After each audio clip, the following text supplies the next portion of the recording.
جن لوگوں کے اوپر جادو ہو چکا ہے نا، چاہے وہ کالا جادو ہو یا کسی اور قسم کا جادو ہو، میں آپ کو ایک ایسا وظیفہ بتاتا ہوں۔ اللہ کا شکر ہے کہ آج تک میں نے جن لوگوں کے اوپر یہ دم کیا ہے نا، یہ وظیفہ پڑھا ہے، اللہ کا شکر ہے 2-3 دنوں میں وہ ٹھیک ہوئے ہیں۔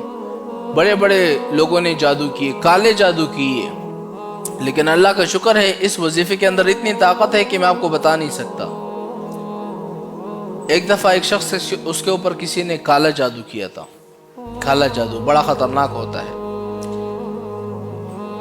بہت عاملوں کے پاس گیا، پیسے خرچ کیے، لیکن ٹھیک ہی نہیں ہو پا رہے۔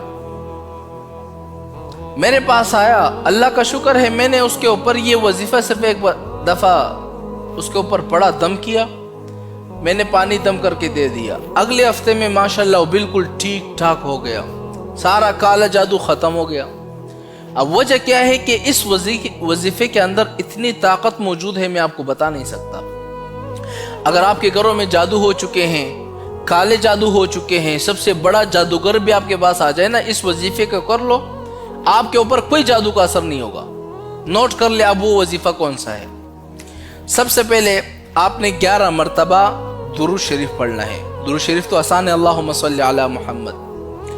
11 مرتبہ جب آپ نے پڑھ لیا، پھر اس کے بعد سورہ اخلاص پڑھنا ہے 7 مرتبہ، پھر اس کے بعد آیت الکرسی پڑھنی ہے 7 مرتبہ، پھر اس کے بعد آیت الکرسی کے آخر میں آپ کو معلوم ہوگا یہ لفظ آتا ہے وَلَا يَؤُودُهُ حِفْظُهُمَا وَهُوَ الْعَلِيُّ الْعَظِيمُ، اس والے لفظ کو 11 مرتبہ پڑھنا ہے۔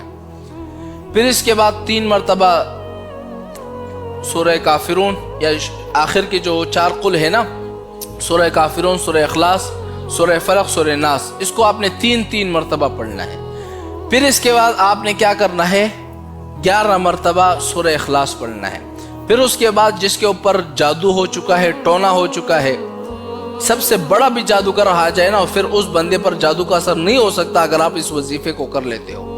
جس کے اوپر جادو ہو چکا ہے، یہ وظیفہ پڑھ کر اس پر دم کرو، پانی دم کر کے اس کو پلا دو، انشاءاللہ ایک دن کے اندر میں آپ کو گارنٹی دیتا ہوں سارا جادو مادو ختم۔ وظیفے کے اندر اتنی طاقت ہے، اس وظیفے کے اندر آپ اندازہ نہیں لگا سکتے۔ گھروں کے اندر جادو ہو چکے ہیں، گھروں میں یہ وظیفہ پڑھ لو، دم کر لو، پانی چھڑک دو ہر جگہ، انشاءاللہ آپ دیکھیں گے، خوش ہو جائیں گے کہ مولانا صاحب نے جو وظیفہ بتایا بڑا طاقتور وظیفہ ہے، کیونکہ میں نے خود آزمایا اس وظیفے کو۔